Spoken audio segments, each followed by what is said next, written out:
اسلام آباد عام انتخابات کا تیسرا مرحلہ بھی مکمل ہو گیا، مگر کراچی کی خواجہ سرا کمیونٹی کو ان الیکشن پر شدید تحفظات ہیں۔ خواجہ سرا کمیونٹی کو سب سے پہلا اور بڑا اعتراض اپنی کمیونٹی کی گنتی پر ہے۔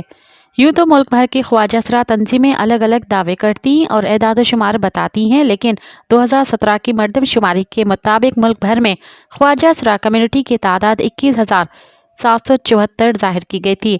کراچی میں خواجہ سراؤں کے حقوق کے لیے سرگرم شہزادی رائے کو ڈیجیٹل مردم شماری پر بھی سخت اعتراض ہے کہ جس میں سندھ کے خواجہ سراؤں کی تعداد 3,000 ظاہر کی گئی ہے۔ ان کا کہنا ہے کہ کراچی کے رجسٹرڈ خواجہ سراؤں کی تعداد کا اندازہ کراچی کے سول اسپتال میں رجسٹرڈ خواجہ سراؤں کی اس تعداد سے لگایا جا سکتا ہے جو HIV اور ایڈز کی اسکریننگ کے لیے آتے ہیں۔